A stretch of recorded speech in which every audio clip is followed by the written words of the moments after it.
இந்த தவச நாட்கள் இந்த நாட்களில் 11வது நாளை நாம் இந்த நாளில் கடந்து வருகிறோம். கர்த்தர் செய்யட்டும். தலைப்பு நீடிய பொறுமையோடு இருங்கள். நீடிய பொறுமை, அதாவது தலைப்பு அப்படி தான் சொல்லுகிறது. நீதிமொழிகள் 16ஆம் அதிகாரம் 26லிருந்து 32வது வசனம் வரையில் அந்த தலைப்பு அதில் சொல்லப்படுகிறது. அதாவது நீடிய பொறுமை. என்ன சொல்கிறாருங்க? நீடிய பொறுமை. அப்போ நீடிய பொறுமையாக இருக்கணும் அப்படின்றார். நீதிமொழிகள் 16:26லேருந்து 32 வசனம் வரையில் இருக்கிறார். இதில் 6 காரியத்தை அவர் சொல்லுகிறார். 6 வசனம். பெரியமானவர்களே, இந்த லெந்து நாட்களில் இது ரொம்ப ரொம்ப மிக முக்கியமான ஒரு பகுதியாக கூட இதை கருதலாம். இந்த தலைப்பு நாம் சில நேரத்தில் பொறுமையாக இருக்க வேண்டும். பொறுமை அப்படின்னா சாந்தம் என்று கூட அதில் சொல்லப்படுகிற காரியம். 6 மனிதர்கள் இருக்கிறார்கள் இந்த 6 வசனத்திலும். இந்த 6 மனிதர்களில் நாம் எந்த மனிதர்களாக இருக்கிறோம் என்று நாம் அறிந்து கொள்ள இது ஏதுவாக இருக்கும். ஒருவேளை எல்லாருமே வந்து இதை கேட்டால் கூட கொஞ்சம் நல்லாயிருக்கும். பாருங்கள், இதில் 6 விதமான மனிதர்கள் இந்த பகுதியில் இருக்கிறாங்க. அதனால தான் இந்த வார்த்தையை சொல்கிறார், நீடிய பொறுமை உள்ளவன் அப்படின்னு சொல்கிறார். முதலாவது அதாவது 16:26 சொல்கிறாரு. என்ன சொல்கிறாருங்க? பிரயாசப்படுகிறவன் தனக்காகவே பிரயாசப்படுகிறான், அவன் வாய் அதை அவனிடத்தில் வருந்தி கேட்கிறவன். ஒன்று பிரயாசப்படுகிறவன். 27 சொல்கிறார், பேலியாடின் மகன் கிண்டி விடுகிறான், எரிகிற அக்கினி போன்றது அவன் உதடுகளில் இருக்கிறது. அதாவது 2வது மனுஷன். 3வது மனுஷன் 28 சொல்கிறார், மாறுபாடு உள்ளவன் சண்டையை கிளப்பி விடுகிறான், கோல் சொல்லுகிறவன் பிராண சிநேகிதரை என்ன செய்கிறான்? பிரித்து விடுகிறான். இந்த 3வது மனுஷன். 4வது மனுஷன் 29 சொல்கிறாரு, கொடுமையானவன் தன் அலையானுக்கு நயங்காட்டி அவனை நலமல்லாத வழியில் நடக்க பண்ணுகிறான் என்று சொல்லப்படுகிறார். 7வது மனுஷன் அந்த 30லேயே சேர்த்து தான் வருது. அது அவன் மாறுபாடானவர்களை யோசிக்கும்படி தன் கண்களை மூடி தீமை செய்யும்படி தன் உதடுகளை அவன் மாறுபாடு உள்ளவனாகவே அதில் மாறுகிறார். அடுத்தது 5வது மனுஷன் 31வது வசனத்தில் சொல்கிறாரு. என்ன சொல்கிறார்? நீதியின் வழியில் உண்டாகும் நரைமயிரானது மகிமையான வயதான மனிதன். கடைசியாய் 6வது காரியம் சொல்கிறாரு, பலவானை பார்க்கிலும் நீடிய சாந்தமுள்ள உத்தமன், பட்டணத்தை பிடிக்கிறவனை பார்க்கிலும் தன் மனதை அடக்கிறவன் உத்தமன். இப்போ 6வது மனுஷன் நல்ல மனுஷன். அல்லேலூயா. இப்போ இதுக்கெல்லாம் வியாக்கியம் வேறு வேதத்தில் இப்படி சொல்கிறார். அதாவது இந்த வாழ்க்கையில் 16:26 எப்படி சொல்கிறார்? எப்படின்னா, முதலாவது சொல்கிற இல்லை என்ன சொன்னால் இந்த இடத்துல 26 அதாவது பிரயாசப்படுகிறவன் தனக்காக பிரயாசப்படுகிறான். பிரியமானவர்களே, உழைப்பாளியின் பசிதான் அவனை தொடர்ந்து உழைக்க வைக்கிறது, உண்ணும் பொருட்டு வேலை செய்யும் தூண்டுதலை பசி கொடுக்கிறது. உழைப்பாளி, அதாவது அவன் யார் அப்படின்னா, பிரயாசப்படுகிறவன் உழைப்பாளியானவன், பசிக்காக வேலை செய்கிறான். நல்ல கவனிங்க, உழைப்பாளி. இதுதான் நம்ம வாழ்க்கையில். அப்போது பிரயாசப்படுகிற ஒரு மனுஷன், இவன் மேலேங்கிறவன் பிரயாசம் உழைக்க மனுஷன். 2வது அங்கே சொன்னோம் இல்லையா, 27வது வசனத்தில் என்ன சொல்கிறோங்க? 27 அழகாக சொல்கிறாரு, பயனற்றவன். அவன் யாருங்க? கொடுமை. அதாவது அதில் சொல்கிறாரு, பேலியாளின் மகன் அப்படின்னா பயனற்றவன், கெட்ட செயல்களை செய்யவே திட்டமிடுவான், அவனது அறிவுரை நெருப்பை போன்று அழிக்கும். இன்னொரு பைபிளில் சொல்கிறான், அவன் பயனற்ற ஒரு மனுஷன், அதாவது அறிவுரையெல்லாம் வீணாயிடும்.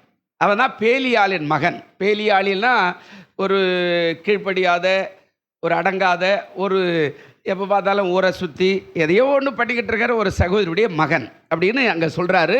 அவன் என்ன சொல்கிறாரு அவருடைய காரியத்தில் அப்படின்னா, அவன் எதுக்குமே பயனில்லாத ஒரு மனுஷன், எதுக்குமே பயன் கிடையாது, அவனுடைய அறிவுரையெல்லாம் நெருப்பை போன்றது அப்படின்னா இந்த வேதத்தில் என்ன சொல்கிறாரு அவனை குறித்து அப்படின்னா, அதாவது பயனற்றவன், கெட்ட செயல்களையே செய்ய திட்டமிடுவான். எப்பவுமே கெட்ட செயலை செய்கிறதுக்கு அவன் திட்டம் போடுற ஆளாக அவன் இருப்பான்.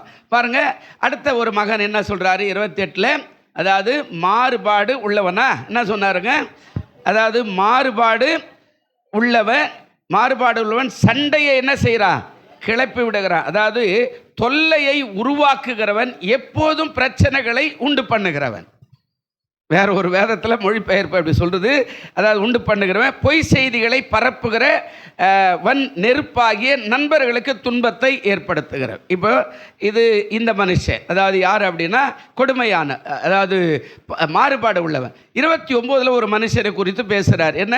கொடுமையானவன் தன் அயாளானுக்கு நயங்காட்டி அவனை நலமல்லாத வழியில் நடத்த பண்ணுகிற ஒருவன். அப்படின்னா இங்கேயும் கூட என்ன சொல்கிறார் அப்படின்னா, தனது நண்பர்களுக்கு நலமல்லாத வழியில் அவர்களை அழைத்து செல்லுகிறவன். தன்னுடைய சொந்த நண்பர்கள் கூட நல்ல வழி இல்லாத பொல்லாத வழியில் அழைத்து சென்று அவர்களை கவித்து போடுற. இன்றைக்கி நான் ஒரே இடத்துல பார்க்கலாம் நிறைய காரியம். இது அடுத்த காரியம் 31வது அந்த வசனம், பேலியாளின் மகனை அவரை சேர்த்துட்டார் இல்லையா, அதாவது வயதானவன் நரையானவன் அப்படின்னா இங்கே ஒரு சம்பவம் வருது. 31 யார் இந்த வயதானவன் அப்படின்னு பார்த்தீங்கன்னா, நல்வாழ்க்கை வாழ்பவர்களின் நரைமுடியானது கிரீடத்தை என்ன செய்தான், அதாவது கிரீடத்தை என்ன செய்கிறதா போன்று உயர்வானது. அப்போ நல்ல வாழ்க்கை வாழ்ந்து நரைமைதாய் மாறுகிறவனை ஆண்டவர் சொல்கிறார், அவனுடைய காரியம் கிரீடத்துக்கு சமமாக காணவும். கெட்ட வாழ்க்கையில் எல்லாரும் எல்லாருக்கும் நரைச்சி போச்சு, எல்லாரும் பழுத்து போச்சு அப்படின்னு சொல்கிறேன் இல்லை,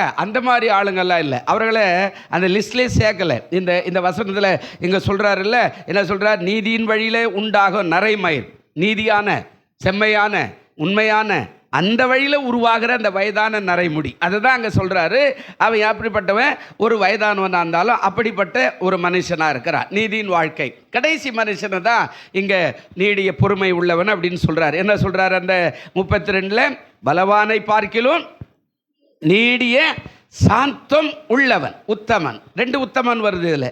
அதாவது பட்டணத்தை பிடிக்கிறவனை பார்க்கிலும் தன் மனதை அடக்கிறவன் உத்தமன். பலவானை காட்டிலும் பொறுமையோடு, அவசரப்பட்டு பேசாமல், அவசரப்பட்டு சண்டை போடாமல், அவசரப்பட்டு அது அப்படி இல்லை இது இப்படி இல்லை அப்படின்னு அதாவது தர்க்கம் பண்ணாமல் பொறுமையாக என்ன நடக்குது பார்க்கலாம். பொறுமையாக இன்றைக்கி தமரை போடுவோம், நாளைக்கு பேசுவோம். பொறுமையாக இன்றைக்கி அந்த சண்டைக்கு உடனே போனால் அது வீரியம் அதிகமாகும், கொஞ்சம் பொறுமையாக நாளைக்கு போவோம் அப்படின்னா பொறுமையோடு. அதாங்க இந்த வசனத்தில் அழகாக அவர் என்ன சொல்கிறாரு, இந்த 32 வலிமை மிக்க வீரனாக இருப்பதை விட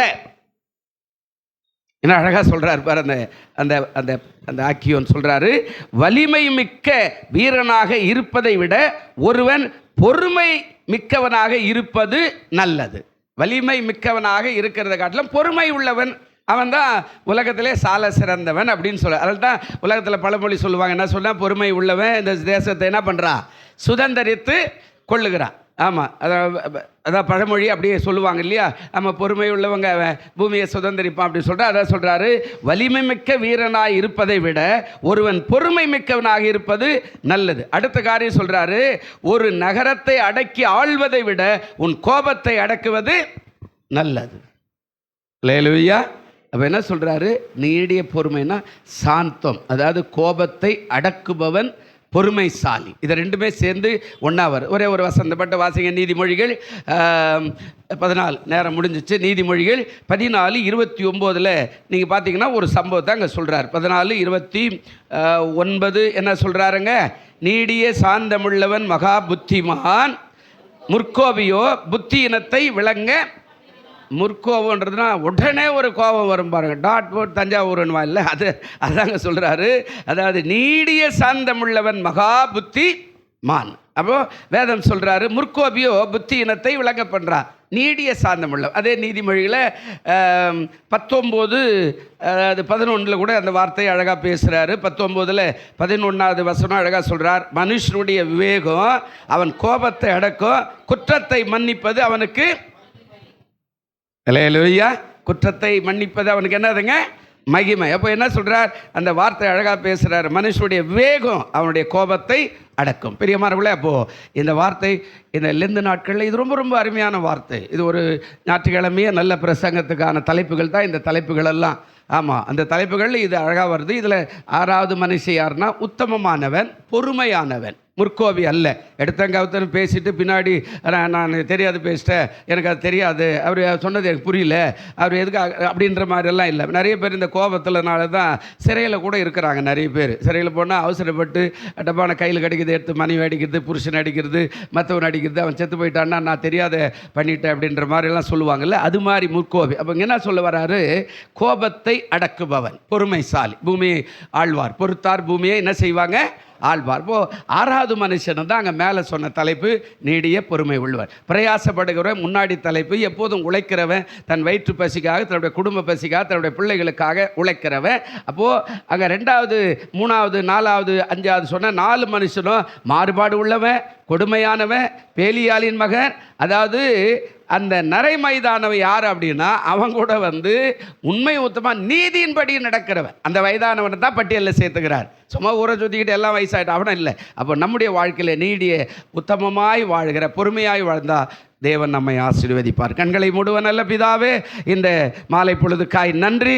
இந்த செய்தியை உம்முடைய கரத்தில் ஒப்பு கொடுக்கிறோம். ஆசீர்வதியும். இதை கேட்கிற பார்க்கிற எல்லாருக்கும் பிரயோஜனமாக இருக்கட்டும். நீடிய பொறுமை உள்ள மனுஷர்களாக இருந்து கர்த்தருடைய நாமத்தை மைப்படுத்த இந்த லெந்து நாட்களில் உதவி செய்யும். இயேசு கிறிஸ்துவின் நாமத்தில் வேண்டிக் கொள்ளுகிறோம் நல்ல பிதாவே. ஆமேன், ஆமேன். தேவன்